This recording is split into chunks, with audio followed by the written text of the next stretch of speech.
Hi, boys and girls. I was just wanting to record a quick video for you, for all you fourth graders, and to walk you through this week's math work. It's pretty simple. It's just multi-digit addition, subtraction work. But I wanted to remind everybody on this first slide that you have a link to the fourth grade website. So when you click on it, it'll go directly to our fourth grade website. There's actually a little scrapbook on here and things like that for you. But if you go to more, you just hover over it and you click on math. Then you will have all of your math resources on here. Remember about the Greg Tang Math Challenge that you can enter. The links for all of that is on here. It's a great resource for extra help and some extra videos. These are ones Miss Gentz made for last week's work if you want to go back and review those. I have a video of how to play a mental math game that all it takes is some dice. It's a pretty fun game that you can do by yourself or with somebody at home. So anyway, don't forget about this. This is where I'll post this video actually and several others that'll help you with some addition subtraction. But what I wanted to go ahead today and just go through the assignment. This first one is mental math, basically strategies. You move the correct answer into the spot. To me, doing a try and check strategy is the best one to use because you want to just look at, each place value and figure out what do you think would go in that spot. So like if I were to guess, I know that 7 plus 0 is 7, so I could put that there. I know 9 plus 1 is 10, so I could put the 0 goes here. And I know in my head that mentally I'd carry that group of 10 over, and so on and so forth. So to me, trying these ones out, I'm sorry, and then going through and checking them is really your best opportunity. Don't forget that when you go to this one, you're going to have to double click to put your answer in. Please do not start trying to add this in your head because as you start typing, the numbers move over like that. So it really doesn't work to add it as you go on the computer. So I would advise actually adding these on a piece of paper and then transferring your answer onto these slides. The next slide is one of those missing information. It's just the whole missing information though. So I want to show you what I want you to do with this one. Sorry. All right. So for example, we are going to do on our for the number 1, we're going to work backwards. So if we're adding 45,510 plus what equals 97,000, we know that with working backwards with addition, the inverse operation is subtraction. So we're going to always start in subtraction with the biggest number, which in addition is the sum, or the last answer here, 97,382. And then we're going to subtract the partial sum to figure out the other partial sum. So it's pretty easy. I'll show you here. I think I can show you. Oh my goodness. Technical difficulties. So I'll show you here. Hopefully you see it the correct way. If it's backwards for you, I'll be really sad. But anyway, so what you're going to do is some borrowing. You're going to work backwards to find your other partial sum. We always start with the ones place. So we know 2 minus 0 is 2. We know 8 minus 1 is 7. 3 minus 5 we can't do. So this becomes a 13. And that 7 becomes a 6. 13 minus 5 is, hopefully you know at home, it is 8. We have our comma. 6 minus 5 is 1. 9 minus 4 is 5. Okay.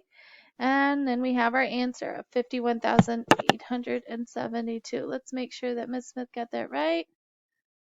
872. All right, let's make sure that we have that right. 45,510, 97,382. I copied my answers down right. So then I'm going to double click. I'm going to take that question mark away.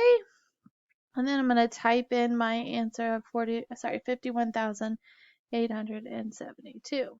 Once I have my answer in there, I can go to my next one.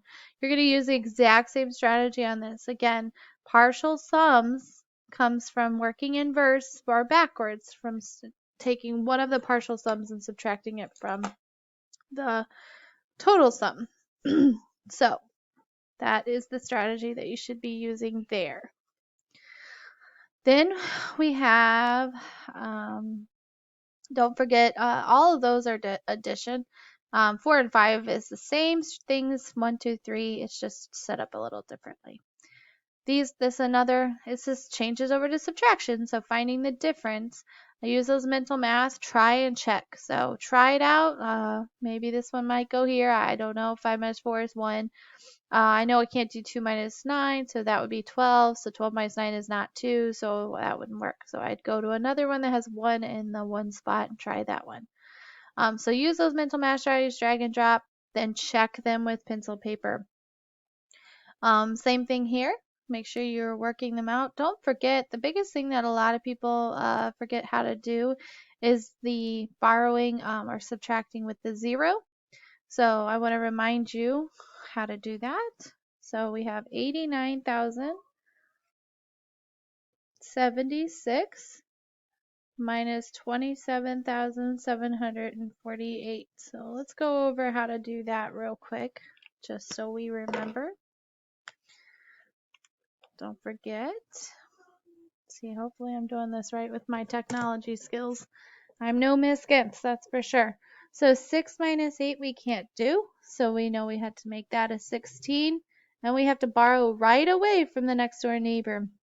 I can do 6 minus 4, so I'm going to stop, okay, and go back and subtract. So 16 minus 8 we know is 8, and 6 minus 4 we know is 2.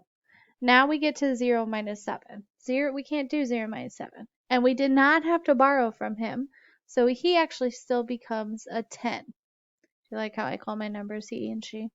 But he can't become a 10 out of nowhere. You have to borrow from the next door neighbor. So you got to go over here and borrow because he is a 0. He needs a group of 10 from the thousands place. So basically it's 10 groups of 100, which equals 1,000. 10 minus 7 is 3. We know our comma needs to go next because we have 3 digits. 8 minus 7 is 1, and 8 minus 2 is 6. So we have our answer, 61,328.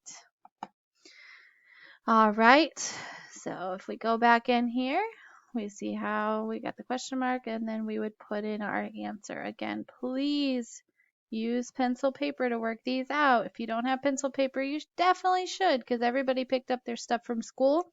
And I know, like my students, they have their math journals. Use those resources. You can use scrap paper, anything, doesn't matter. This is another mental math. Try to figure out what addition problem goes with what box. These are those beloved missing information boxes here. This one's pretty simple. And then this one gets a little bit more complicated. The big thing with these ones, guys, don't forget, is that you only can put 1 digit in each box. But you also have to keep in mind especially when you're doing subtraction, that regrouping, and with addition, regrouping and carrying is part of this. So let's just go over this real quick and make sure. So I would write all this out on a piece of paper, because trying to just do these on the computer and move numbers into the boxes will be difficult, because unless you know better than me, which could be quite possible, how to use the drawing tool, you're not going to be able to put the borrowing or change the numbers without that tool. Okay, so I have this first one on my board, so I'm going to show you my board. So I have my board here, and the big thing to remember is always work backwards first. So I know that 9, remember, because this is a subtraction problem, so we're going to work backwards. So when we work backwards from a subtraction problem, it's addition. So 9 plus 8 we know is 17, but I cannot put 2 digits in one box. You can only put 1 digit in a box. So I'm going to put the 7 there. And the reason is because I know that this will become 17, just like that. That's why doing this on a piece of paper or a dry erase board is important.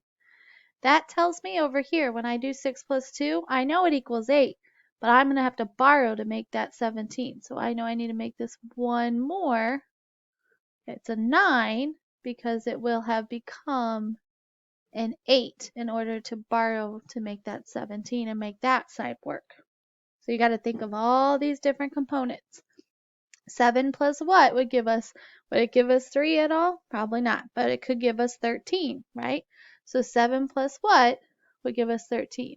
7 plus 6. So we know that we had to borrow here. We did not have to borrow though. We did not have to give the 8 a group of 10, so he didn't have to become a 2. So keep that in mind as well. So now here's the interesting part. When I was talking to my students this morning on this math lesson, they said, can we put any numbers in these boxes? I said, really, yeah, but there's one rule you have to follow. And that one rule is if you notice, we had to borrow right here. So hopefully already in your head, you're thinking, oh, I know what she's going to say. You need to make sure that whatever number you put here, so if I put a 5, doesn't matter, any number except for 1, can't put a 1 there, because then it would become a 0, and we can't put zeros in these boxes other than, you can't put a 0 in the box for the first digit in the row. But anyway, so if I put a 5 here, I know that it became a 4 to be able for that to become a 13. So therefore, whatever you put here, this is 1 less here because you had to borrow from him for the 3. So that's why it could not become a 1, because then that would be a 0, and that can't be 0 because you can't have, that's not how numbers work. So, all right, so it's really not that hard, and I know it can be complicated, but it's supposed to be challenging. Just take the time. If it's an addition missing information, use the opposite, use subtraction. If it's subtraction missing information, use addition, use the opposite operation. Okay? All right, so I'm going to wrap it up. These are just problem solving. All you got to do is really read the problem carefully. You'll be able to figure out what to do. This clue words like have and all. This one, find what is the difference. These ones are pretty easy, I feel like. How many people visit the park on Monday and Tuesday? You think about those math strategies. And then this last slide here is reminding you to go on to Freckle. If you finish these slides, go on to Freckle. You'll have assignments on there from your teacher for addition and subtraction.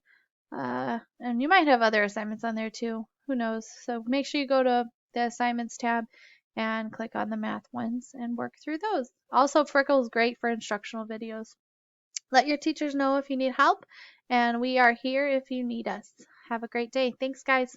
Great week. All right, bye.